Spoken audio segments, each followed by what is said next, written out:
आदाब, नमस्कार। मैं वसीम अख्तर और आप देख रहे हैं the leader Hindi. Mumbai train धमाकों के बाद अब मालेगांव बम ब्लास्ट केस का फैसला आने जा रहा है। एनआईए की विशेष अदालत ने 3 माह पहले अप्रैल में यह फैसला सुरक्षित कर लिया था। उसे 31 जुलाई को सुनाया जाएगा।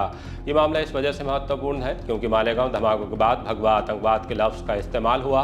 हालांकि भारतीय जनता पार्टी के नेताओं की तरफ से इस लफ्ज़ को सियासी तौर पर गढ़ा हुआ करार दे दिया गया है।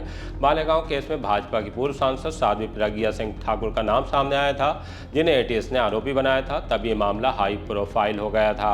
मोटरसाइकिल में धमाका मुंबई से 200 किलोमीटर दूर मुस्लिम बाहुल मालेगांव में भिक्खू चौक पर निसार डेयरी के पास हुआ था, जिसमें परवीन शगुफ्ता शेख समेत 6 लोगों की मौत और 100 से ज्यादा लोग जख्मी हुए थे। प्रज्ञा ठाकुर के अलावा lieutenant colonel Prasad Purohit, major Ramesh Upadhyay, Ajay राहेरकर, Sudhakar Dwivedi, Sudhakar Chaturvedi और समीर कुलकर्णी पर आतंकवाद और आपराधिक साजिश के गंभीर आरोप लगे हैं। फैसला कल यानी 31 जुलाई को आने की संभावना है। हमने उससे पहले पीड़ितों की तरफ से पैरवी करने वाले अधिवक्ता शाहिद नदीम से बात की। जमीयत उलमाए हिंद ने इस केस में पीड़ितों को कानूनी मदद फराहम कराई है। सुनवाते हैं कि अधिवक्ता शाहिद नदीम ने हमारे मुंबई रिपोर्टर अमजद खान से बातचीत में क्या जानकारी दी है। ये मालेगांव 2008 का बम ब्लास्ट केस हुआ था। 29 सितंबर 2008 को मालेगांव के भिक्खू चौक में निसार डेयरी के पास शकील गुड्स कंपनी के नीचे एलएलएम मोटर बाइक के ऊपर बम ब्लास्ट हुआ था। और मालेगांव 2006 बम ब्लास्ट केस जो कब्रस्तान के पास हुआ था जुमा के दिन, रमज़ान के मतलब शब बारात के मौके पर, वो अलग केस है। उसका केस अभी शुरू नहीं हुआ है। उस केस में मुसलमानों को पहले एटीएस ने पकड़ा था, तो एनआईए ने क्लीन चिट दे दिया था। उसके बाद ट्रायल कोर्ट ने उनको डिस्चार्ज कर दिया था। तो ये मामला दो अलग अलग है, तो उसकी क्लियरिटी होना ज़रूरी है। नहीं तो लोग उसको इससे जोड़ दे रहे हैं, उसको उससे जोड़ रहे हैं। इसमें समझ में नहीं आ रहा है, एक आम जनता को समझने में तकलीफ हो रही है। ये वाला जो केस है 2008 का, जिसका कल जजमेंट आने वाला है, इसमें एटीएस ने 12 आरोपियों को पकड़ा था शुरू में।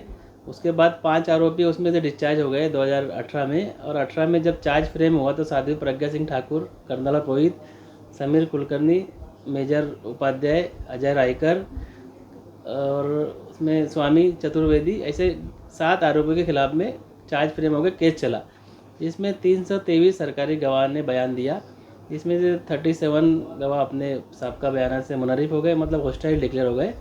उसके बाद 8 जो गवाह थे डिफेंस ने प्रोड्यूस किए, कर्नल पुरोहित और एक अक्यूज़ ने। और फिर उसके बाद में पूरा ट्रायल चला। जजमेंट 3 महीने पहले जजमेंट रिजर्व हो गया था। अब कल जो इस एनआईए अदालत के जज AK लाहौटी, वो अपना फैसला सुनाएंगे। इसके अंदर कितने लोगों की मौत हुई? इसमें 6 लोगों की मौत हुई थी और 101 जख्मी हुए थे। इस मामले में, मालेगांव 2008 बम धमाका मामले में 6 लोग, उनके नाम फरहीन शगुफ्ता शेख, शेख मुश्ताक शेख यूसुफ, शेख रफ़ीक शेख मुस्तफ़ा, इरफान ज़ियाउल्लाह खान, सैयद अजहर, सैयद निसार और हारून शाह हैं।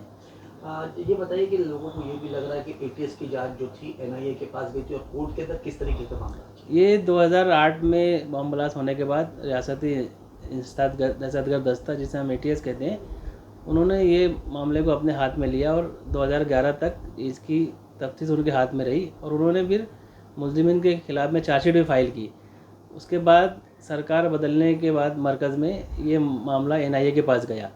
एनआईए ने 2011 में अपने पास इन्वेस्टिगेशन लिया और फर्दर इन्वेस्टिगेशन के नाम पे इन्होंने 5 साल तक इसकी तफ्तीश की और 2016 में सप्लीमेंट्री चार्जशीट फाइल की। सप्लीमेंट्री चार्जशीट फाइल करते हुए उन्होंने साध्वी प्रज्ञा सिंह ठाकुर को मुकदमे से क्लीन चिट दी और कर्नल पुरोहित और कुछ मुलजिमीन को राहत दी, जिसमें यह था कि अभी तक कितने आरोपी जो है जेल के बाहर है? ये इस मामले में तमाम आरोपी जेल से जमानत पर रहे हैं। 2016 में एनआईए की सप्लीमेंट्री चार्जशीट आने के बाद बॉम्बे हाईकोर्ट ने सबसे पहले साध्वी प्रज्ञा सिंह ठाकुर को बेल दिया। उसके बाद कर्नल पुरोहित को सुप्रीम कोर्ट ने जमानत दी। इन दोनों की जमानत की यकसानियत की बुनियाद पर ट्रायल कोर्ट ने एक के बाद दीगर तमाम मुलजिमीन को जमानत दे दी।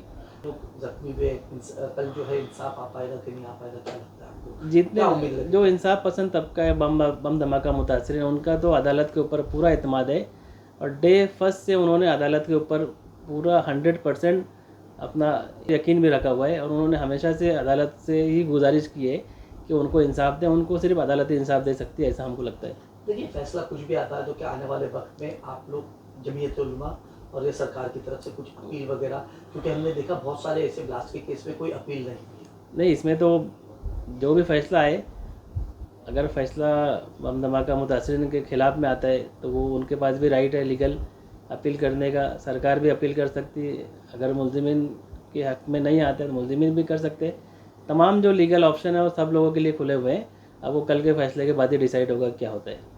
मुमकिन है कि कल फैसला आ जाएगा, क्या होगा उसके लिए थोड़ा इंतज़ार कीजिए और देखते रहिए द लीडर हिंदी, खरी बात मजबूती के साथ।